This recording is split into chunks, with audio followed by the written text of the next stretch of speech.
Good evening, everyone. How are you all? I'm still practicing my Texan. For those of you who do not know me, my name is Israel Nandamudi. I teach at East Texas Baptist University for the past 22 years. Welcome you all after a long time. So we don't have a set program. I just want to keep my comments as limited as possible so that you can have plenty of time with our keynote speaker. And I will introduce him also a little bit later. Okay. Since majority of you were not there at New Orleans, I want to start this meeting on a humorous note. Okay, please allow me. This humor came actually a long time ago in New York Times. This is not my invention. If you did not like it, don't blame me. Okay, blame New York Times. This is what they said. Thomas Penfield Jackson, when he was trying the monopoly case, Microsoft, he asked all the attendees which gender would be appropriate for the computers. That's what he said. So women, it seems, they responded. So they said it would be this. We need to call them women. That's what they said. Both women and the women, according to the email message, they said agreed that computers should be masculine for the following 4 reasons. The first one, they said, in order to get their attention, you have to turn them on. Okay, you'll get there. Okay. Second one, they said they have a lot of data, but they are still clueless. Third one, they said most of the time they are the problem. And I really like the fourth one. As soon as you come into one, you realize that if you waited a little longer, you could have had a better model. Okay, men, according to this email, this is what they said. They said that computers should be feminine for the following 4 reasons. No one but the creator understands their internal logic. Second one, they said that the native language they use to communicate with other computers is incomprehensible to everyone else. Number 3, even your smallest mistakes are stored in long-term memory for the later retrieval. It's so hard to please you guys. Come on, this is the best humor that I came across. Okay, number 4. Number 4.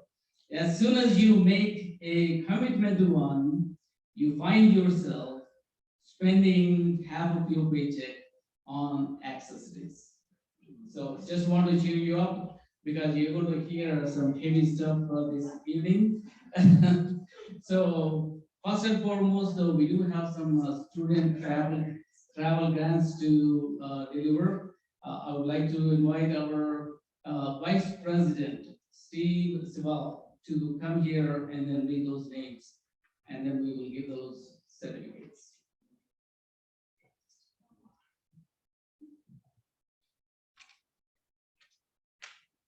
Frederick Stolt. Frederick Stolt.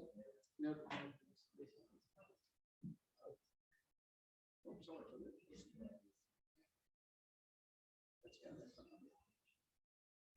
Stephen Ward. Stephen Ward.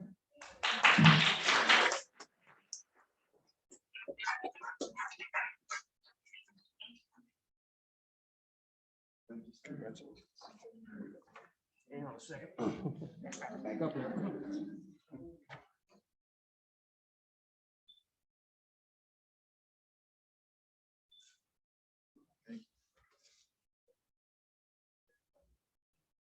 Maya Rodriguez.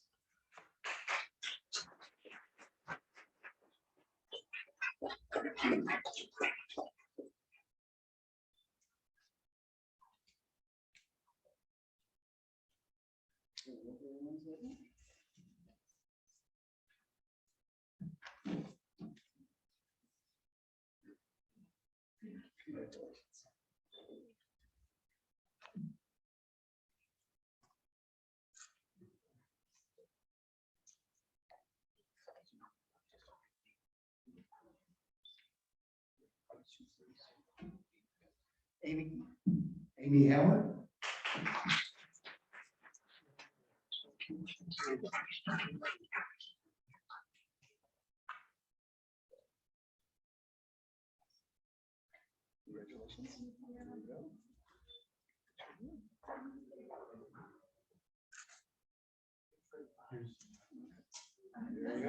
Oh, yeah. Thank you. Let's do it again. That's funny. Thank you.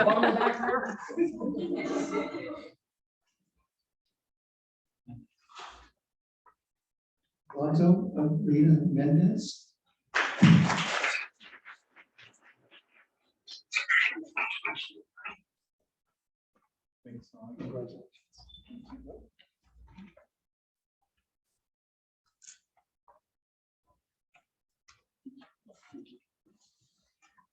Allison Shook.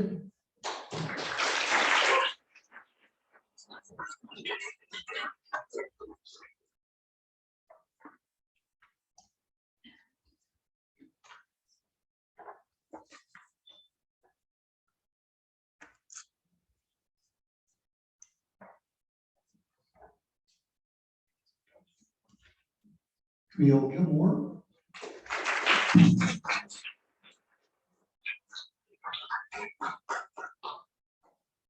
Camille Gilmore, not here. Stand by. Chelsea Hood.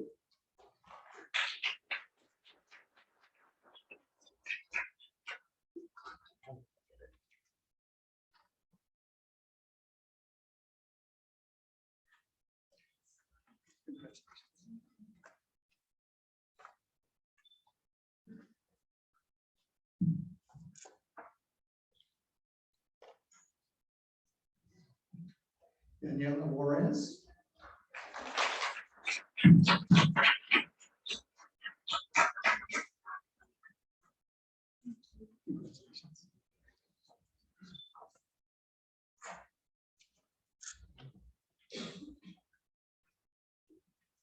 Gemini Parker.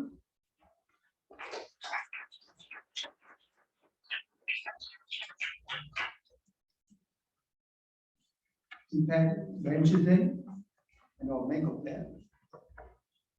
Deepak Banjade. Daniela Marshall.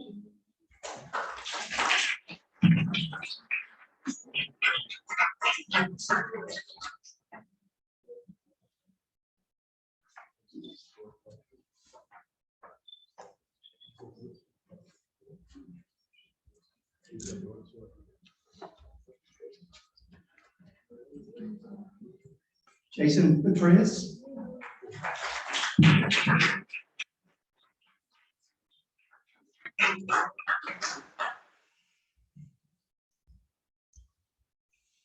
Congratulations. Thank you.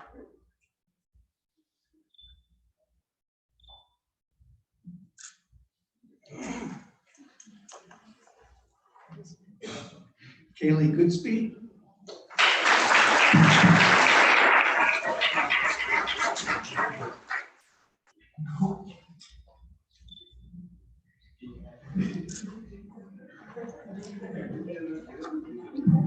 Alexandria Potter.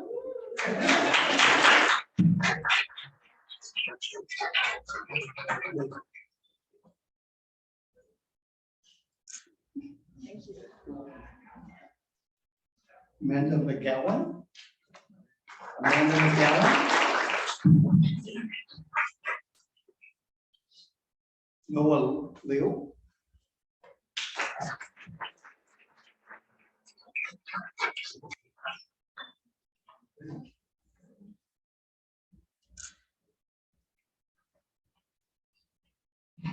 Prince Tita.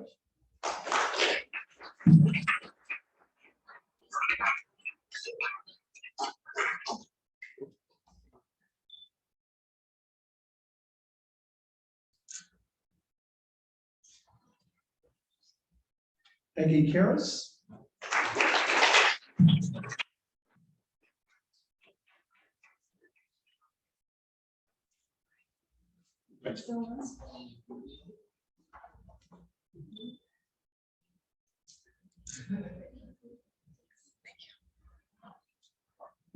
Rachel Johnson.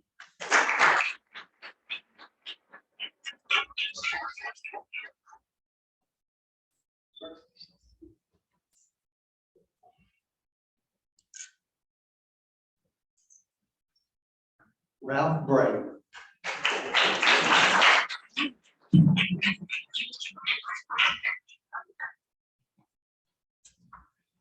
Congratulations.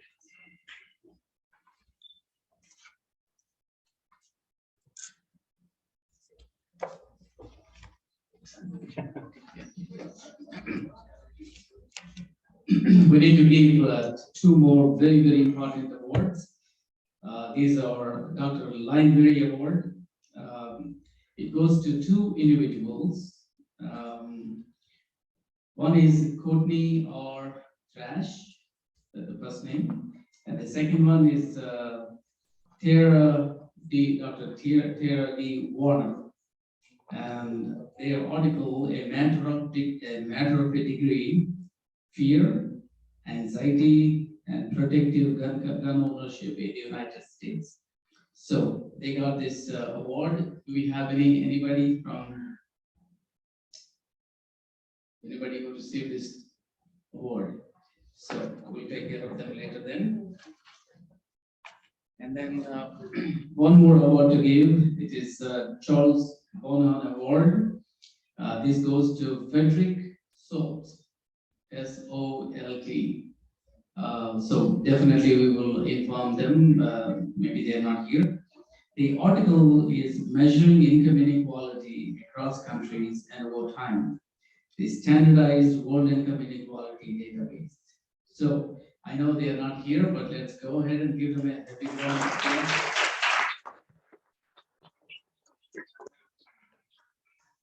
Thank you. One more thing before I invite our speaker, the most important thing, we have asked all of our past presidents to come here because we are celebrating centennial.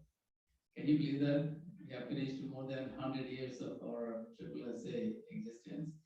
So we had a luncheon yesterday, and we had a wonderful time with them, exchanging some ideas. But we want to give them a token of appreciation also. So I'm going to invite our president-elect, Dr. Sally Burgess. She is going to read these names, and then I will give them the plaques. So.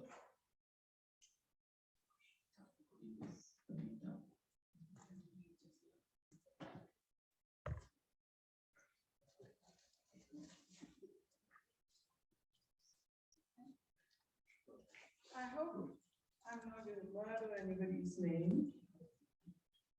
We have Dr. Carrie Wenz.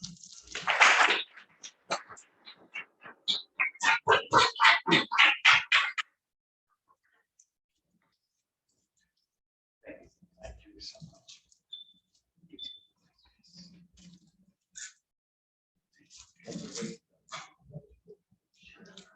Dr. Patricia Hurley.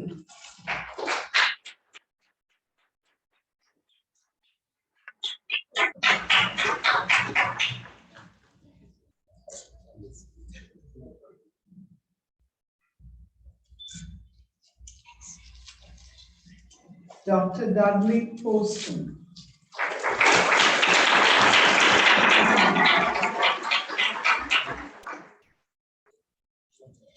Dr. Eddie Weller.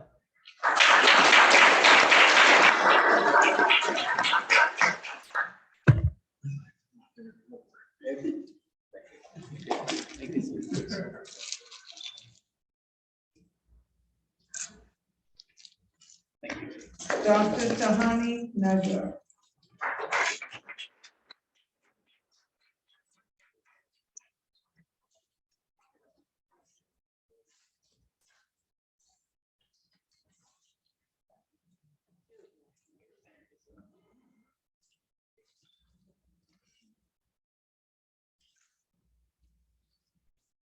Dr. Lydia Andrade.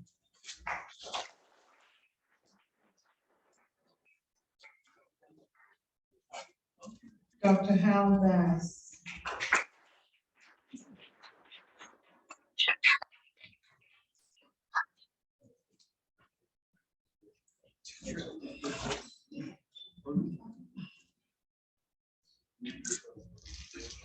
Dr. Pascal Nagoka.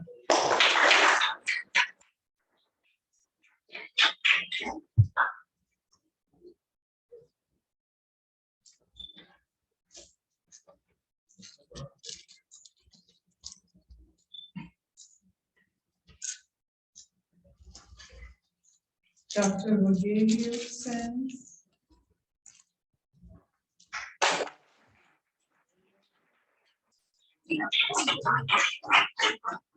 Do you have the drip? Okay, we'll hand it over. Thank you, congratulations.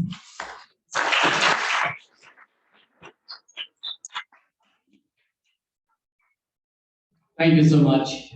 As I said, as I promised, I'm not going to take much time introducing our speaker because I want to give him ample time. And later on, after he finishes his presentation, we want to give you some time so that you can also ask some questions.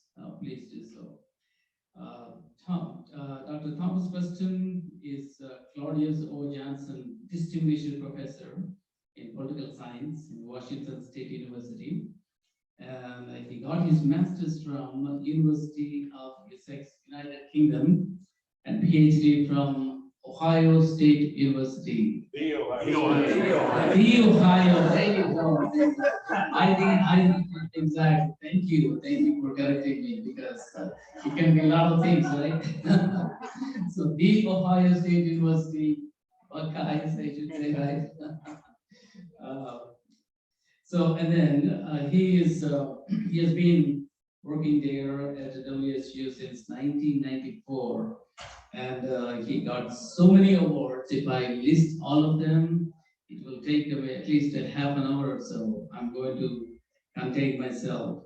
But he has received several Fulbright Senior Scholar Awards from State Department. And he went to New Zealand and then Romania, and he's the author of so many books. And if you could go to our website, SSSA, we have posted his biodata also. It's going to be this thick. So it's like it's a little bit smaller than my book, by the way. So it's going to take a lot of our time. And then last but not least, he also serves very frequently as an independent consultant to various United States governmental departments and also agencies. It is our privilege, it is our honor to have him as our keynote speaker. And I know he's going to do a great job, wonderful job. So please save your questions if you have any to the end. Okay, without much ado, let's go ahead and give him a much Texan welcome to.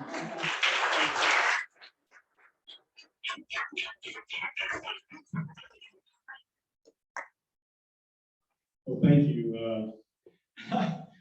Well, I would like to begin today by thanking the Southwestern Social Science Association for the honor of giving your keynote address today. It's always wonderful, especially after the past 2 years where we've spent not always being able to come together as we are here at the conference during this pandemic, to be able to meet and share our research and insights with one another. I also want to thank my friend and colleague, Professor Joanne Booty, whom I've known for nearly 30 years,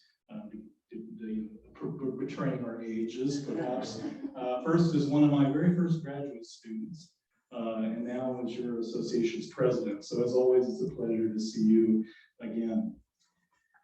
The theme of your conference this year is the global pandemics and the dynamics of world affairs, politics, economics, and technology. And it's one that immediately resonated with me. 2 years ago, to this very day, my wife and I were in the midst of a 65-day long lockdown under martial law in Romania, Constanța, during the very first wave of COVID. We were able to see the horrors of what was happening in Italy via the technology on our television, and to stay in touch with family and friends through Zoom chats on our computer. In this pandemic, unlike so many in the past, we were not totally isolated or in the dark, but could actually see what was happening around the world.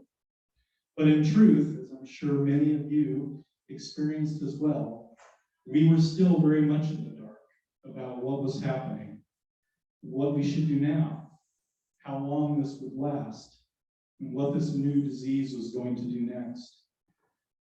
On our infrequent trips out to get groceries when the military would allow us out, we wore our masks and literally bathed in hand sanitizers, as I'm sure many of you did. We laboriously disinfected our groceries when we got home like they were infectious plague patients, and wondered if we would still catch it anyway, since doctors and scientists were still learning by the hour the nature of this new enemy. We would listen daily to the sirens of the disinfectant convoys passing below us on the streets. You see a picture of them on the PowerPoint, telling us all on loudspeakers, blaring out, stay in your houses, stay in your homes or risk death. They sprayed bleach water on the streets and buildings. Not really an effective measure at all, but it was something to do. And people needed something to do. And we all waited, desperately hoping for technology and science to save us, to find a vaccine or a treatment that would return our lives and world to normal, to the way it had been. But the old world would never return. We now face a new normal in which we will have to adapt to COVID, think about the lessons we learned from this pandemic, and how future pandemics or crises may play out, given what we've seen. It's on this theme that I want to share my reflections with you this afternoon. COVID-19 was not unexpected. Pandemics have always been a part of human history, from the bubonic plague-driven Black Death of the Middle Ages that killed 60% of Europe's entire population, to the smallpox pandemics that spread throughout the ancient world. Scientists have been monitoring the world for decades, watching for the day another zoonotic disease in animals managed to evolve to jump species to infect humans. It had happened in China with SARS in 2002, and in Saudi Arabia with MERS in 2012. Both outbreaks that fortunately did not become pandemics, but which were also caused by a coronavirus, similar to COVID-19. And it has happened before with avian influenza or bird flu, many times before, something of particular concern now and in the future, since the Spanish flu pandemic of 1918, which I'm sure many of you have heard of, which killed probably over 100 million people worldwide, began as a bird flu that crossed species barriers. And for scholars like myself, whose research has focused upon the threats posed by biowarfare and bioterrorism, we have often used in our research examples of the Spanish flu to imagine what an intentional man-made outbreak would look like, how people would respond, and what measures governments could take to limit the harm in such an event. A lot of our work would be looking at response goals. Basically, how would we control the spread? How would we reduce the damage to our societies? How would we deal with the psychological casualties, what we call the worried well, who, if you became symptomatic, people with COVID, if they got the sniffles or a scratchy throat, well, I think I got COVID. You would go and get tested. That's how you overwhelm healthcare facilities, which is something that we think about in terms of bioterrorism incidents. But now COVID-19 and the policy responses and political dynamics that we've seen during this pandemic are forcing all of us to rethink many of our assumptions. The US entered into this pandemic ranked by the Global Health Security Index as being one of the most prepared for an outbreak. How did that go? Yet we have had one of the lowest vaccination rates among wealthy countries, with still a third of our population being unvaccinated. Over 1 million COVID-related deaths, and have been unable, get your head around this, we have been unable, despite suffering more deaths per day than 9/11, to come together as a nation to effectively deal with the pandemic due to politics and misinformation, among other things. It also begs the question, what would happen if a far more deadly pandemic began tomorrow? And COVID isn't the end of the story. It's just the latest chapter of the story. Would we, would it be that we have learned the lessons from our response to COVID so as not to repeat our mistakes from this time? If you've seen the 2011 movie Contagion, which is really an interesting movie, and in Contagion, there's a highly contagious and lethal virus that jumps species to cause a worldwide pandemic that made the Black Death look like nothing. Much of the movie shows dynamics that crisis researchers would expect to see. Rapid spread due to modern air travel and dense population centers. Panic in populations faced by massive fatalities. Breakdowns of civil authority. The spread of conspiracy theories and the search for scapegoats. And a race by scientists to find the cure. And in what seemed to me at the time, a ludicrous but predictable Hollywood ending. Here I am, somebody that works on bioterrorism, biowarfare issues. I'm going, oh, suddenly they have a Hollywood ending in which the virus is identified, sequenced, and a life-saving vaccine created in record time, which was then rapidly made and distributed in only a few weeks, saving the day. And certainly 9 years later, we did see some of these dynamics, but not all of them. COVID would not be as lethal, fortunately, as the fictional virus in Contagion, so social order didn't break down, though hospitals and healthcare systems worldwide were overwhelmed, pushed to the brink in many places. There was immense fear as deaths mounted, but not the widespread panic in the population that we saw in the movie.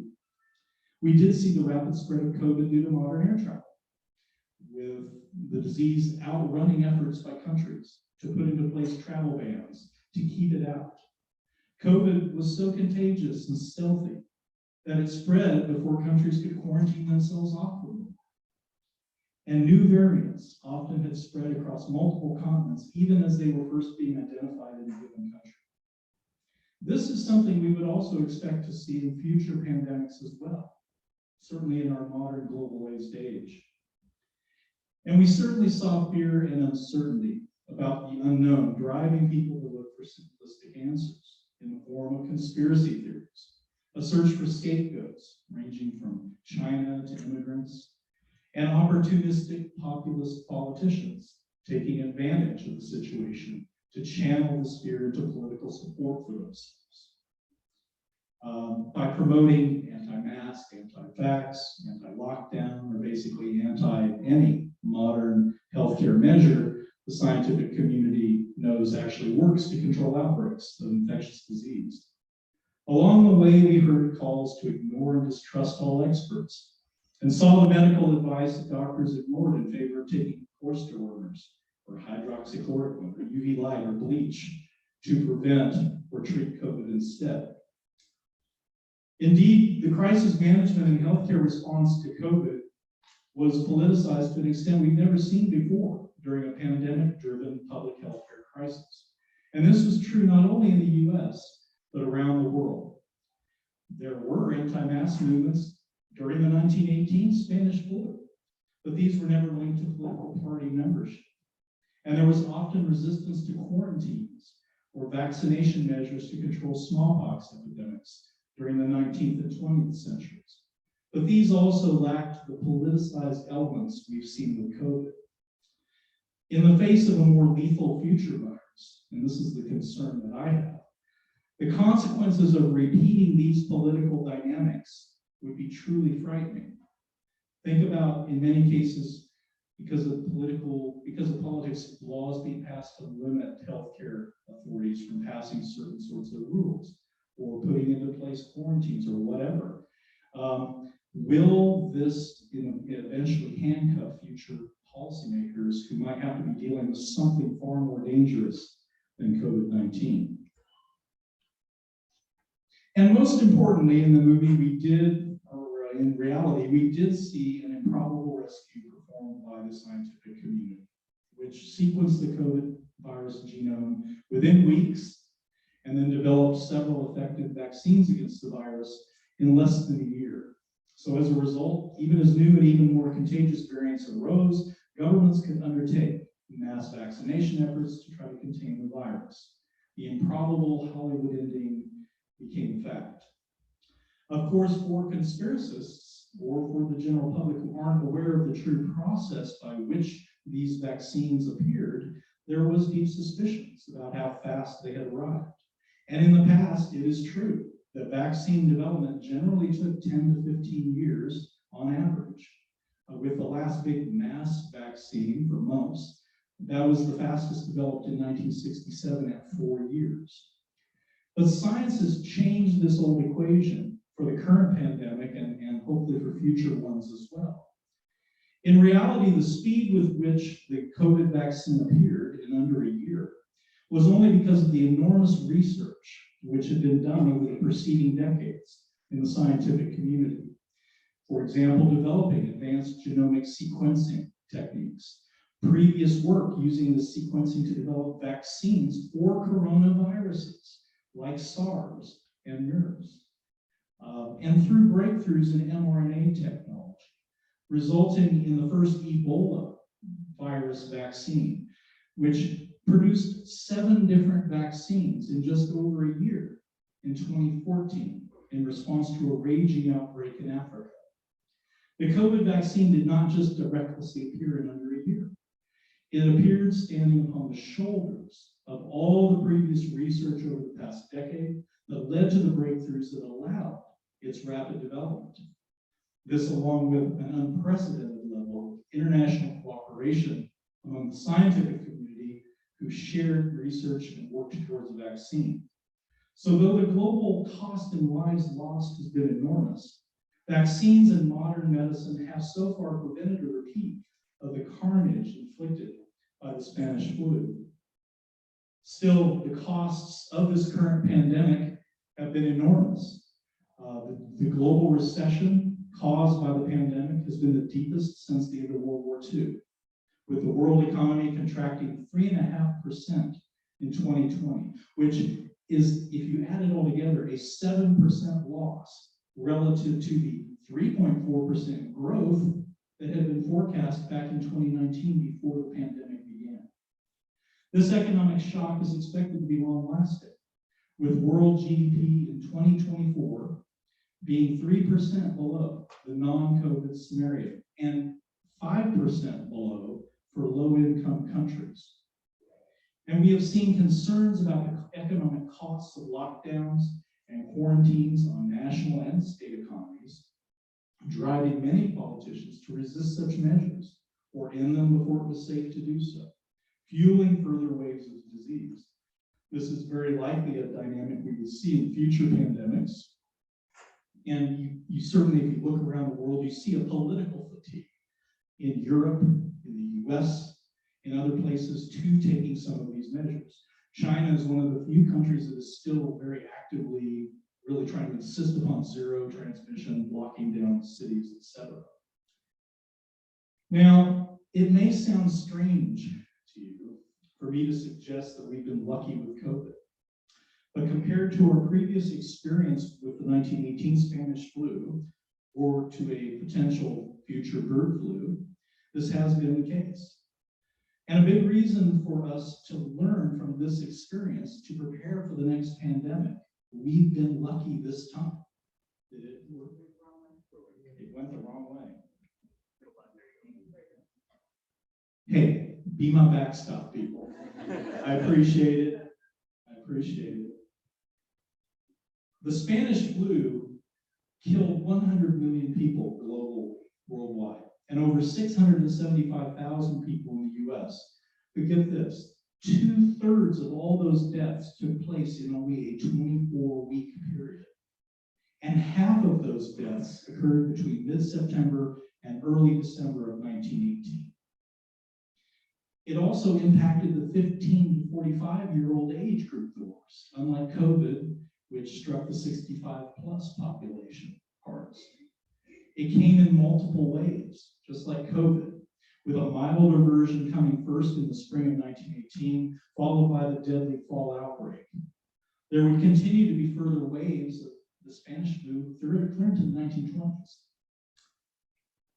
And the mortality rate of the Spanish flu overall was 2.5% of those infected. That's up from the 0.1% who normally die of influenza, but it depends on what part of the wave you're talking about. With COVID, between January and July of 2020, the mortality rate was 4.9% in the US and 4.3% in Brazil.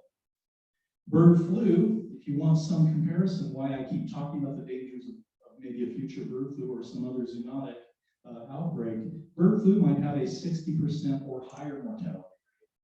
So imagine that happen with sort of the way our response has been. It's worth noting also that in the case of new novel viruses or in populations that have seldom been exposed to them, mortality rates could rapidly increase.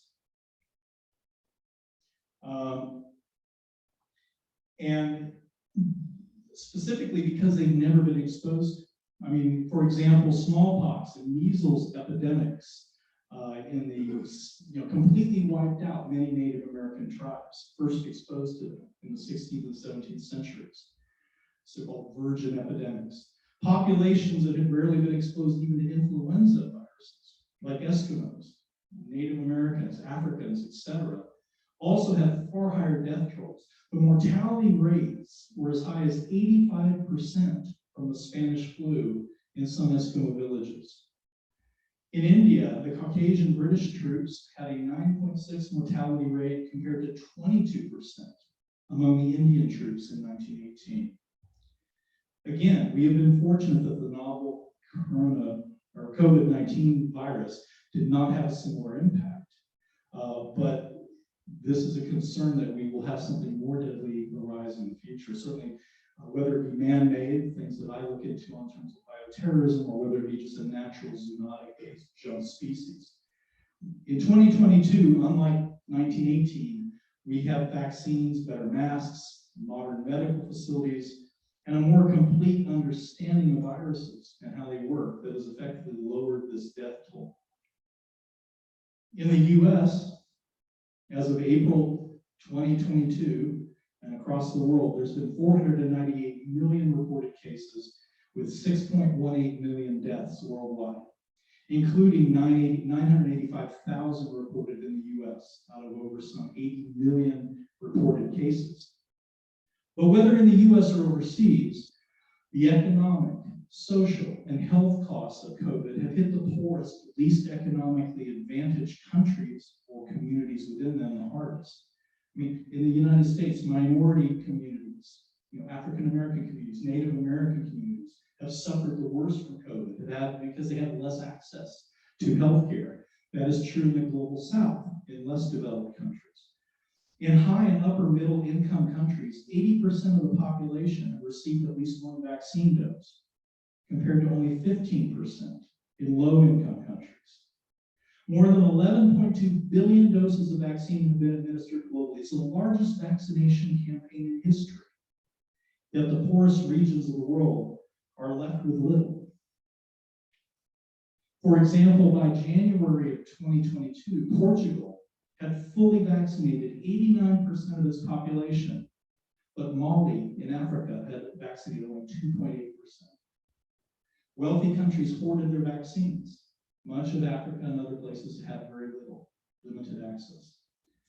But even in wealthy nations like the US, where there was no problem with access to vaccines, the impact of the politicization of the issue, and the challenge of communicating health messages to the public is readily apparent. As of March 2022, only 29% of the US population have received a booster dose, and that's what would be protective against the currently circulating Omicron. And only 65% are considered fully vaccinated with 2 shots.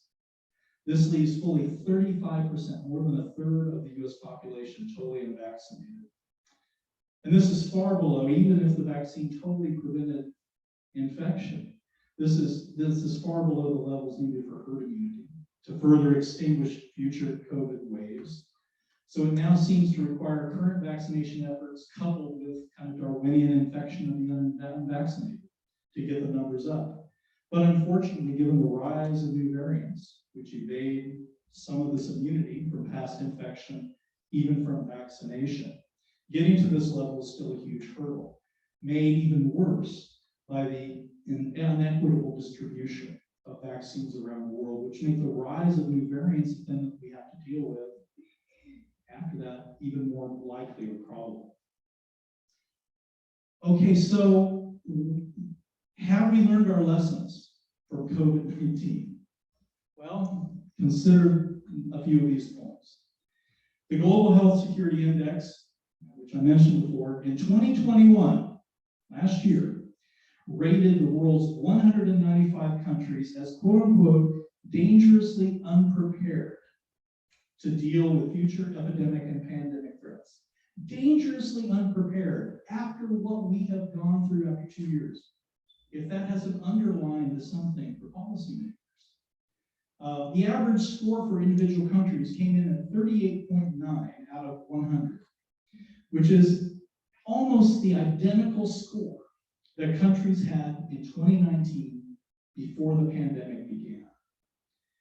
And again, the US is ranked as one of the most prepared for the pandemic, despite the fact that we continue to put very low investment in our healthcare system and in funding medical research or insulating CDC from political pressure, all of these things, which no doubt would have an impact in a future outbreak. How do we change this and learn the lessons of COVID before something worse comes along in the future? And it will.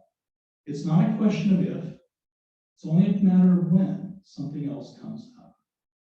And importantly, what are the limitations to what we can likely do as well? In terms of the things we should do, number one, I think we need to invest more R&D money in biomedical research, especially in the areas of antibiotics, antivirals, and vaccine development, as well as develop more infrastructure to allow ramped up production of things like vaccines or antivirals. This is a key area for improvement, since the ability to rapidly detect and sequence new diseases, to develop vaccines or deploy antiviral drugs might allow us to control or limit the spread of a new outbreak before a new pandemic can begin. I mean, we're currently, even before COVID came along, having a medical crisis in the world because of the rise of antibiotic-resistant microbes and MRSA in hospitals, to the point where we were entering a period where people thought antibiotics would even be effective. We might return to the early 1900s before we had antibiotics. So we've had a healthcare crisis in the country and in this world predating COVID. COVID just exposes it and shows us how bad it can be. So again, and then of course, if we had increased ability to produce vaccines, it would reduce the need of wealthy countries to hoard vaccines. Maybe it would lead to more equitable distribution. Pre-planning at the national level by countries needs to be done also to develop response plans that coordinate their medical and emergency response assets prior to outbreaks. Even after COVID, get your head around this one. The US still lacks a national concept of operations plan to coordinate our healthcare response to a natural or bioterror disease outbreak. This is something I've been calling out in the research that I've done for years. Still hasn't happened. And it isn't something you can just do on the fly. I was involved in a group that's working for the Office of Director of national intelligence on a project. And we were trying to develop plans to coordinate agencies and departments all across the government to deal with a certain issue. Took a month just to get everybody on the same page, because everybody's in their own silos in Washington, and everybody's framing a problem or looking at it from their own institutional lens. But the key is you have to develop these networks to cooperate, to facilitate the coordination across all these different actors, and you have to continue to use those networks to keep them viable. Because you can house train whoever the officials are in a particular agency or department, but then if they are gone and their replacement wasn't part of the whole rationale for doing this, they're not going to keep doing it.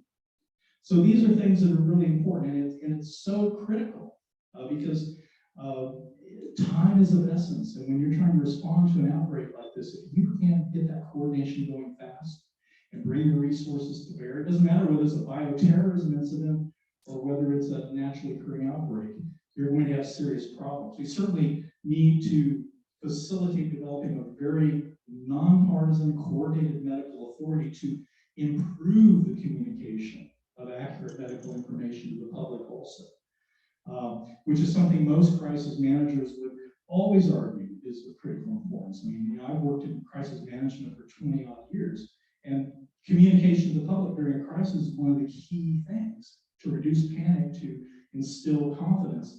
If you've got mixed messages coming from leadership or from different, it muddies your response, makes it very difficult to manage things.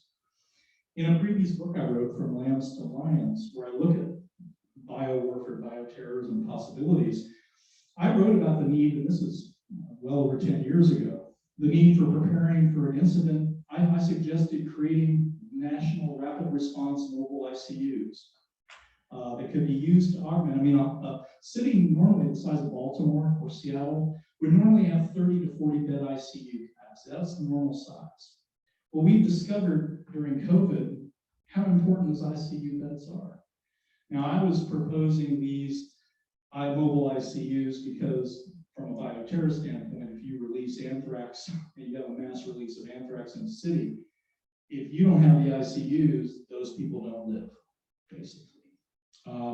And so, but even in the absence of a bioterror incident, it's a dual use type of thing, because these capabilities could be rapidly deployed if you have an earthquake or a hurricane to supplement local medical capabilities. How helpful would this have been during the COVID outbreak? These are things that we should be doing. We need to adequately fund the World Health Organization. Their fiscal year 2022-23 budget is only $6.12 billion. That sounds like a lot of money, but you have to understand that is less than the budget of some large US teaching hospitals. That is 1/5 the budget of the Centers for Disease Control and Prevention in the US. And yet, this is supposed to be the organization that helps provide global disease surveillance.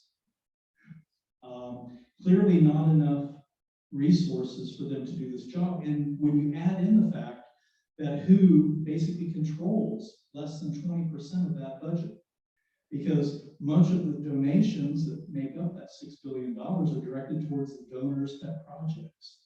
So, if you really want WHO to be able to really do the surveillance job correctly, they need more resources, and it's super critical. Surveillance is the key to response. There needs to be a greater effort also to increase cooperation and transparency among countries regarding disease surveillance and reporting. This is the second time, SARS being the first, where China was slow to report an outbreak to the international community and cooperate with the World Health Organization. And these delays could be disastrous if we have a future contagion-style virus breakout. Obviously, this is a challenge in dealing with more authoritarian countries who never like to admit that it rains. I understand that. But it is in everybody's interests to cooperate, even these authoritarian regimes. So this is something that more effort needs to be putting into. And finally, among the things we should be doing, we need to redouble our efforts to head off some of the things that are releasing some of these zoonotic diseases into human populations, such as deforestation, the bushmeat trade, and enforce better controls over the open air markets that trade in wild animals in Asia, which in this case served as a conduit for COVID to jump into the human populations. They also served as a conduit for SARS to jump into the human population back in 2004. AIDS and Ebola have jumped into the human population through the bushmeat trade. So these are things that we need to be trying to address.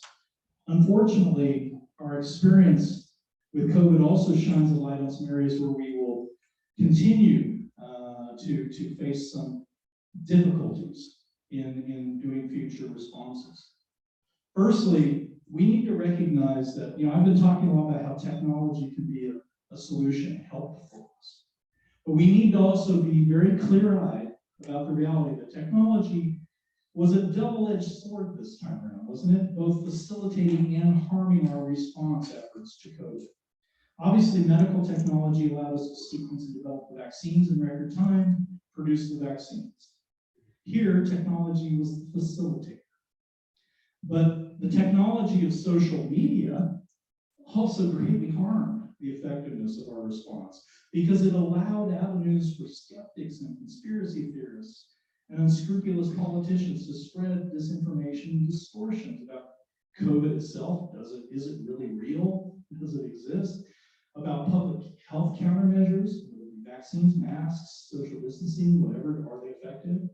Clear down to Bill Gates was putting chips in the vaccine, or Big Pharma and Anthony Fauci were creating COVID attention to make money. I mean, all this stuff floating out there, muddying the water of our response. And when you're dealing with an uncertain, evolving environment, with a novel virus that scientists were just beginning to understand, and governments were at that time struggling to develop effective public policies and to address, this greatly harmed global response efforts. It wasn't just something that happened in the US, this was happening worldwide. It's a problem of social media. And we can expect that to happen in a future crisis. Secondly, we need to be realistic. There's likely limits to the degree that we can depoliticize the policy response to future outbreaks and pandemics, primarily because the economic consequences of dealing with wave after wave, lockdowns, quarantines, social distancing, etc., play into politics. They play into politics.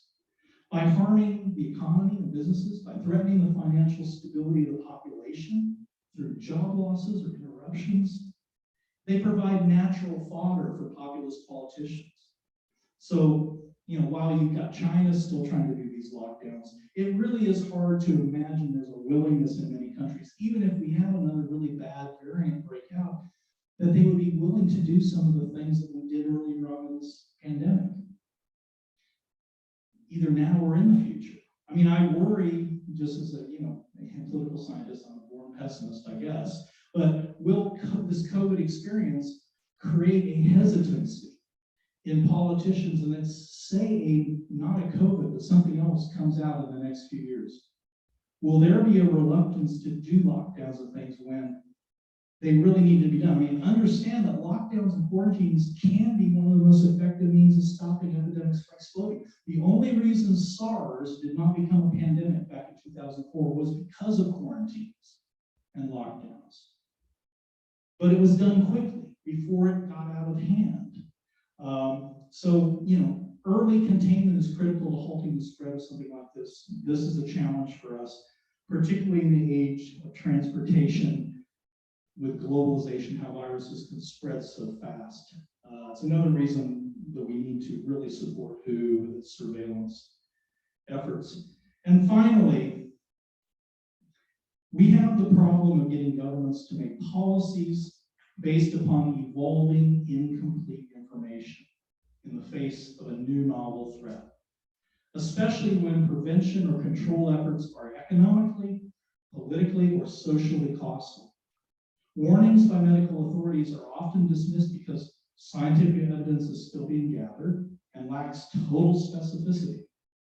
For example, the early days of COVID, as we struggled to understand how it was transmitted, how communicable or lethal it was, every time the scientific community came out and said something, if it was proven to be wrong later, then the response was, oh, well, why should we listen to you? You're always wrong. Well, that's ridiculous. We're all social scientists in here. It's a violation of the scientific method, obviously, but that doesn't get in the way of politics usually. And scientists really, the solution isn't to do nothing until all the data is. This just allows uncontrolled spread and a disastrous outcome. But scientists really fear kind of being the chicken little, warning of a disaster only to have their concerns dismissed and then being labeled as, well, this is just another swine flu if something doesn't arise. So given the enormous economic and political costs of taking action, especially if a worst case scenario doesn't arise, politicians will usually resist doing so, especially considering social media's effects on distorting things. Indeed, given the degree to which politicians will usually resist making policies based on necessarily incomplete evolving scientific understandings of threats, even when the science is pretty conclusive and the evolving threat highly dangerous to ignore, it does make one wonder whether the global community can actually cooperate and coordinate enough to deal effectively with future pandemic threats. 1918 might turn out to be an optimistic outcome. In societies that have sort of competing views of reality and facts, driven by social media and special interests, who remain skeptical of experts in science, what might be the implications for us in being able to not only address future pandemic threats, but similar existential problems like climate change? How can we handle any big problems at this point? I mean, you'll notice the same sort of dynamic that happened with COVID, debating, the science, and is the science real, is it real? Just replace COVID for climate change. And you have the same type of argument. Very difficult moving on. All the big problems require sacrifices, economically, politically, socially. All require technology to find solutions, which requires resources and political will to implement. All require cooperation and working together, not just within individual countries, but globally. Is it always going to be a tragedy of the commons as an outcome?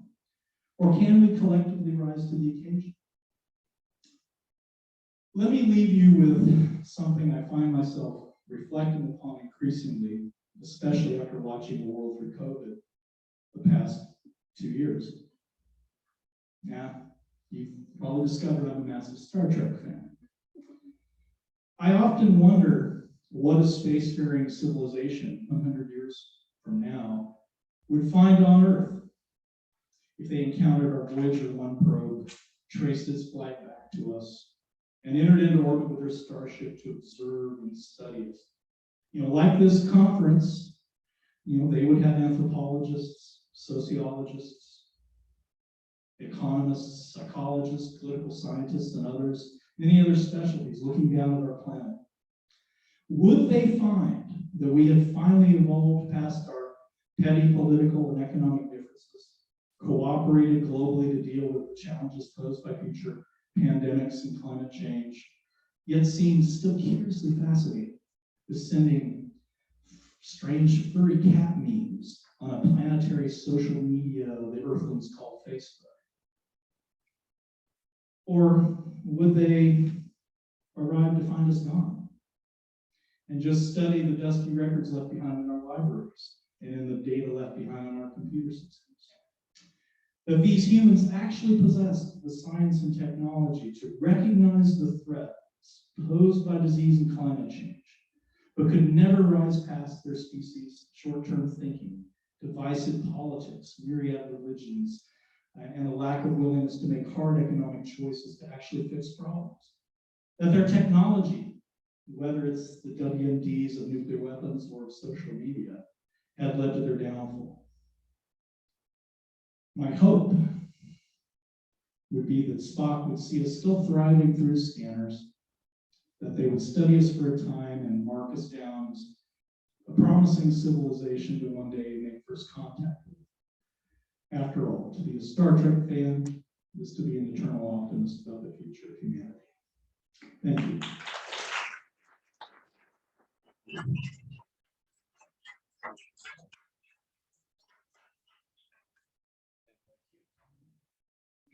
we would like to entertain some questions, please. Yes.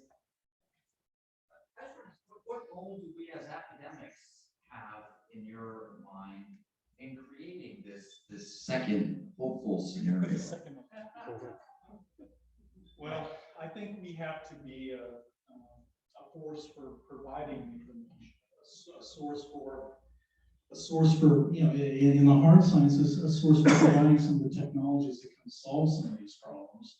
But I think we have to not only reach out to our students, and we're all teachers, we're all in the classroom. We're all dealing with students and answering questions all the time. We need to try to provide good, solid information. And I think we've always had a tendency to avoid advocacy to some degree, but I think, not advocacy in the classroom, that's not what I'm talking about. But I'm talking about we need to drive our research to be, to some degree, not just research for research's sake, but policy relevant research. I mean, that was what, a long time ago in political science, back in the 30s, the argument was we needed to have policy relevant work. And I think there's a whole bunch of misinformation out there. And I think, the more policy relevant and solid research, social science research that we can do, I think we can be part of the solution. But it's also a lot down to educating. Every time we're educating our classes, every time we're sending more students out who have a more balanced, I think, and this is my own bias, I teach a class, intelligence analysis class that really focuses on critical thinking. I think one of the biggest skills and gifts that we can give to our students is the ability to critical think, to understand critical thinking, to understand and recognize bias and misinformation. I think that's the first step, quite frankly. So, yeah. I have my students read chapters out of the coming play. Which? I have my students read chapters out of the coming play. Mhm. 1993. I have them read lots of. Mhm. And every semester I start off right now with, I start with pandemic, plague, and go through the Spanish flu, COVID. Then I read that last year, during this COVID height, that a janitor in Pennsylvania finds vials of smallpox in an abandoned laboratory. And I tell my kids, I'm a historian, I was born in 1968, I didn't know about smallpox vaccine. None of us, pretty much, unless you're active duty military, have smallpox vaccines. Do you think that, we're all focused on one right now, being these MERS, SARS, which weren't even around in 93, like around? Is the smallpox and these are still viable killers, and if they weren't, why would active duty military personnel still receive? Well, the reason they did the vaccination was because there was a concern about lying terrorism. They relaunched that program. The sample you're referring to, the janitor found, it wasn't actually it was a sort of research sample for developing vaccine. It wasn't necessarily a weaponized version. Now, that being said, there's two places where there is still smallpox, down at CDC in Atlanta and out in Russia. And you can destroy that. I hate, this is going to be disturbing for a lot of you, but even if you destroy those samples of smallpox, here's my bioterror side coming out, my biowarfare side. We now with genetic engineering can take a related pox virus, monkeypox, camelpox, make the slight modifications, the difference between variole and major, and you create variole and major. You don't actually have to have access to those old stocks anymore. So you can destroy them, it wouldn't solve anything. They're not really out there that much, and on top of which, a slight modification of the virus, which would not be difficult. There was some research there was some debate about whether it should have been published. In the Australian mousepox experiment, they were trying to create birth control for mice. And what they did was, you needed a vector to expose the mice. They were going to use an interleukin 5 gene, which we share with mice. They put that into this, they were going to treat the mice with it, but they put it in a monkeypox or a mousepox virus. And so they infected the mice. Before they did that, they actually inoculated the mice against mousepox, so it wouldn't kill them. It actually killed all of them. It blew through the protection that the vaccine, just with that one modification. I had the chance to sit down and talk to Sergei Popov, who was the virologist working in the Soviet BW program, and he made a whole bunch of kind of really nasty things. And I had a long conversation with a number of bioweaponers, particularly him, because he's a virologist, and I brought this up, and he said, yeah, that would be easy to do. It's not complicated, and it would totally bypass smallpox vaccine. See if you have the smallpox vaccine. Now, again, that's a state-run program that could do that, but I think when I go back to the recommendations I was making about COVID, a lot of these things about focusing upon developing new antivirals, developing new vaccine capability, a better ability to sequence things quickly, to develop, the mRNA technology is wonderful. I mean, it gives us a chance, at least, to respond to some of these, whether it be a man-made event or whether it be a naturally sort of just an unfortunate crossing over like COVID is. So, to me, those investments are dual use. I mean, there's the outside chance that you could worry about bioterrorism, but even if you take that totally off the table, the same things could help us to deal with new zoonotics coming out. But yeah, that's the story of smallpox. It is interesting, but I just show them the Australian mousepox experiment. Now that'll make them sleep a lot easier.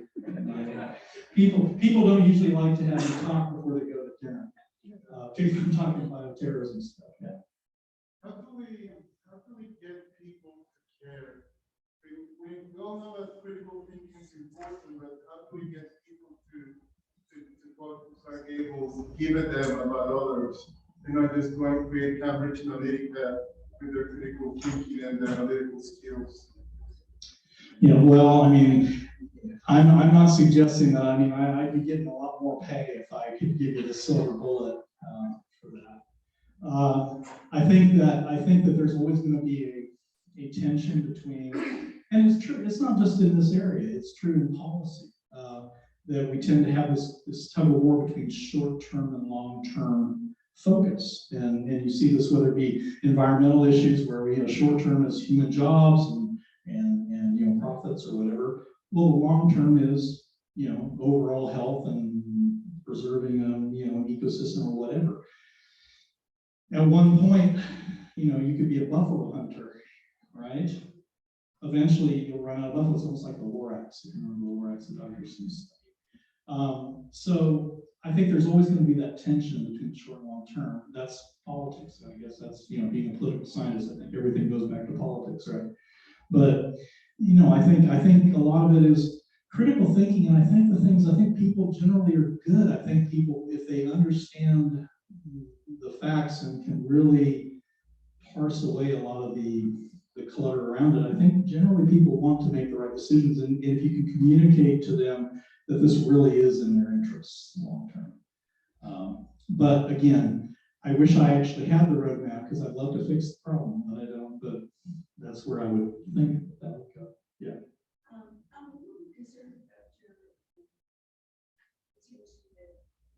essentially we all is in federal for the 65% for taking immunization and so forth. I think there's relatively recent evidence that I'm telling my age saying that, but the fact is that many of us, myself included, were inoculated before going to Desert Storm. And many of those people came back with numerous complaints that were eventually not from the government in terms of money, were eventually shown to be correct. They had physical ailments that were directly related to the inoculation. I don't think that you ordinarily, that we should accept the idea that just because the government decides that they're going to put a lot of money, a lot of research, etc., into something, that the scientists have proven that this is the answer to the question. First of all, no beyond the conversations that this is not the answer to not getting COVID. Read it first.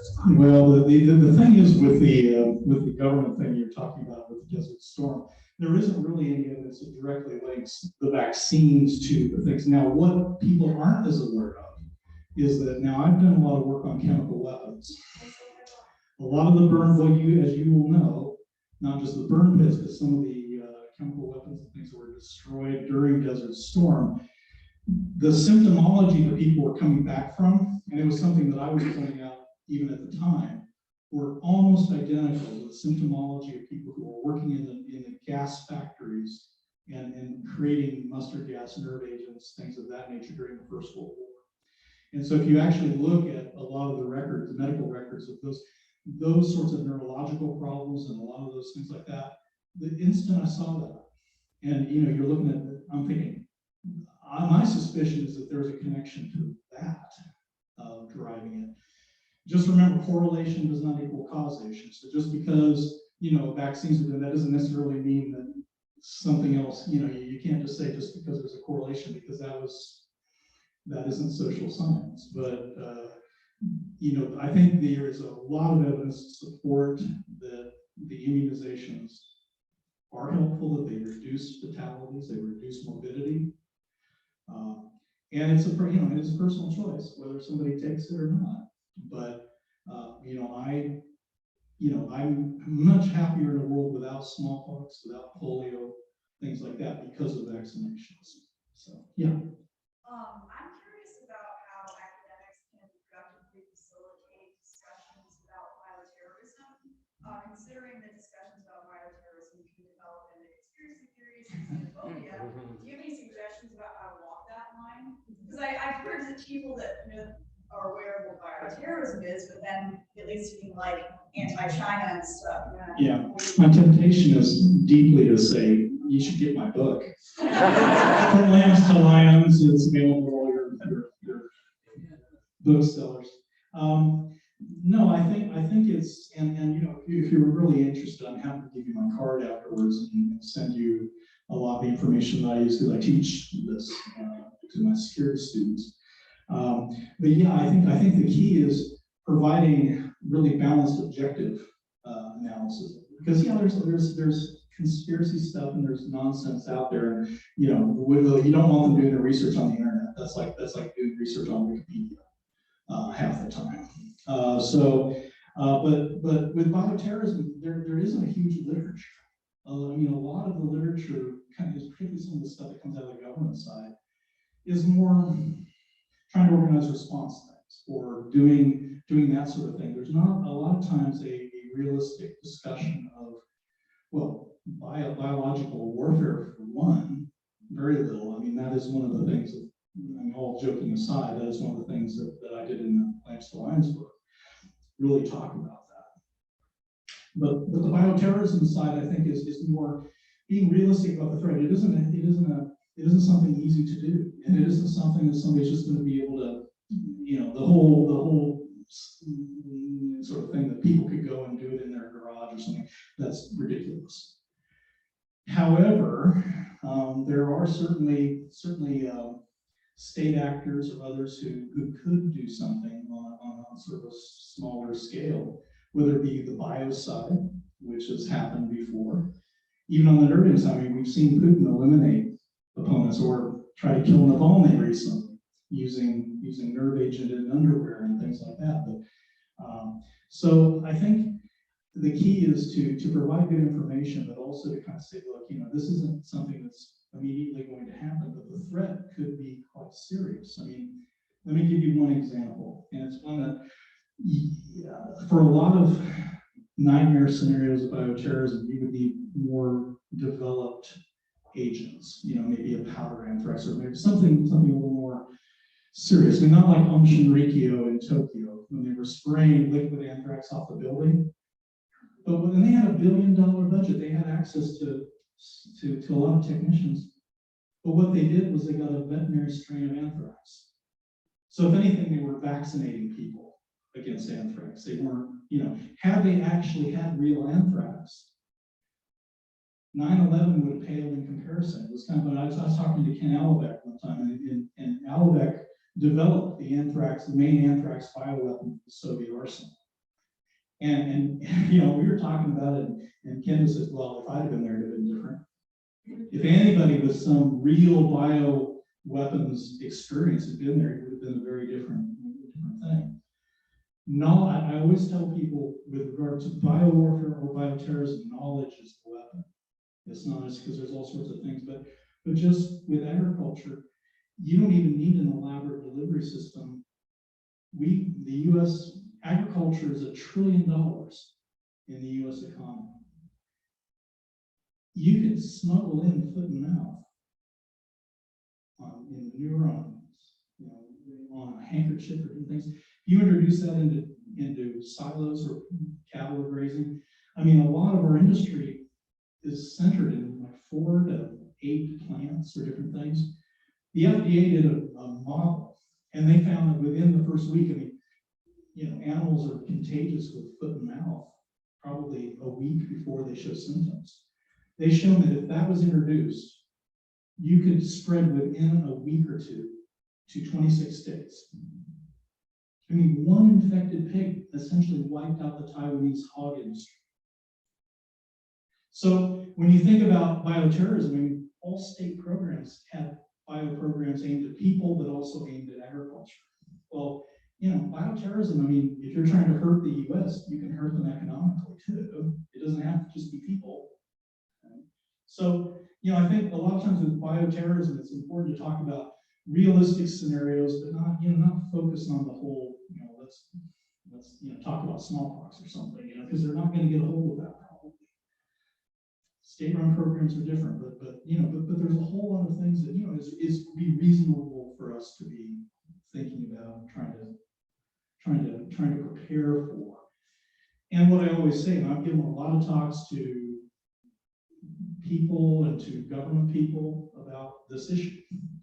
And I always say, look, even if this is a low probability event, it could be high consequence, but the beauty of this is a lot of the things we need to do to prepare for that is dual use and could help us improve our healthcare system and prepare for all sorts of other things at the same time. So at least I'm not proposing, well, we need to build a nuclear submarine in order to protect you. We can't really use that for other purposes, right? So, but I'm happy to share with you the information. Yeah. Can I ask a more hopeful question? Well, I mean, you've been around me for 2 hours now, so I don't know, am I the right person? So I watched a couple documentaries on the development of vaccines over the last couple of years, and one area of hope seems to be vaccines that don't target a specific variant, but target an entire classification of viruses that may not even exist yet, right? And so, for example, a vaccine for all coronaviruses, for example. And I'm wondering what your take is about the current state of that kind of. Well, I mean, that is the future. I mean, that's the cutting edge, and that's where we want to go. I mean, that's how they are beginning to talk about hopefully developing an influenza vaccine that is a one shot and it protects you against influenza, and then you don't have to keep going back yearly for the flu shot. But yeah, I mean, absolutely, that's kind of the standard, and that is, I mean, there is some research right now on the COVID trying to target other areas of the virus which don't mutate. I mean, part of the problem, and it's the same problem we have with influenza, is that you have shuffling that goes on, you have mutations that go on the areas that we target with our vaccines. And so, but the problem, there are areas of these viruses that do not mutate. So if you could develop vaccines that really go after those, then in theory, you could create something like that. And again, I mean, it's kind of interesting because, you know, I kind of keep referencing some of the bioweaponeers that I've interviewed and talked with, because basically a lot of, they would say 98% of the research is identical, whether you're doing defensive work or offensive work, right? If you know how to make somebody sick, you also know a lot of times how to make them better. I mean, you know, understanding, you know, a lot of bioweaponeers that target the immune system or things like that, or bioregulators that affect, you know, your physiological responses. Well, but the same thing is they would be arguing, look, I mean, Albeck and many others would be arguing, yes, we should be doing something to expand vaccines and make them broader in their effect. I mean, it's not just vaccines though. There's also research that talks about ways to boost your immune system and boost sort of innate immunity so that it's sort of a broader response to infection rather than targeting a particular thing. And I think my own reaction is that it's probably a combination of some of these things that would actually lead to progress. You know, working not just a one-centered focus, but if you can make advances on vaccines like that, but also on antivirals. I mean, you know, just having a new class. I mean, we don't have that many classes of new antivirals in the pipeline. And quite frankly, I mean, you know, I know we're talking about viruses. Bacteria can be a problem too. I mean, we need to be thinking about new antibiotics and things like that, which we are in a serious problem in that regard too. So all of this, I mean, I have always been kind of advocating a whole lot of government funding to support biomedical research and really supporting that sort of stuff, because I think, you know, we know that there's a danger, we know there's a problem, and here it is. Are we going to put the money into it to address this, or are we just, do we have to have COVID run into this? Do we have to have the headlights hit us before we actually do something? So that's kind of where I come down. Okay, it looks like we're beating you into submission. Thank you so much for coming out. I really enjoyed talking to you. Thank you for inviting me to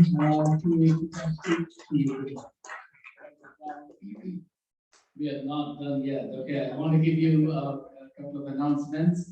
And even before that, you know, let's go ahead and give him one more round of applause.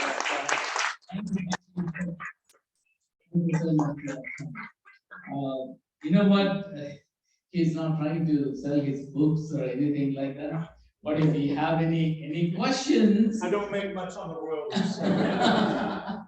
So if you still have any of those lingering questions, so please come and talk to him, and he will give his email address or spend some time with him. I think he will definitely enjoy his conversations with you. And then please don't forget that we do have SSSA presidential reception right after this one. It is going to be at 6 o'clock. I think we are making all the arrangements, and we are providing you delicious food. So you are all welcome. I know some of you have brought your companions or your spouses. Please bring them also. We have plenty of food right here.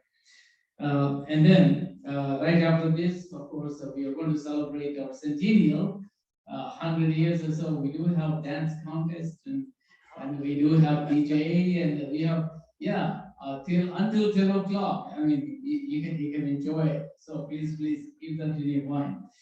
And then this is what I want to ask you. Those of you who just joined us, I am the president of this organization this year. So if you have any questions or any comments or questions, please, you can also talk to me. But we do have our executive committee.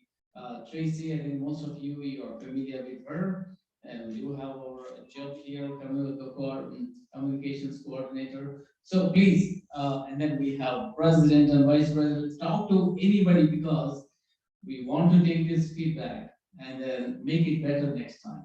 So talking about next year, we are all going to meet in Fort Worth, okay, Omni Hotel. So please make all of your plans, and I'm so glad to see you all.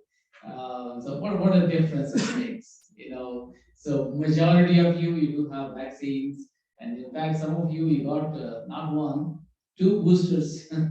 So I think we are all immune. So hope and pray that everything is going to be very well. So we want to see you again. We want to see you again. So please don't hesitate to talk to me if you have any questions or concerns. We will try our best to take care of your issues. Yes. Before we take off those who received awards to the free groups and other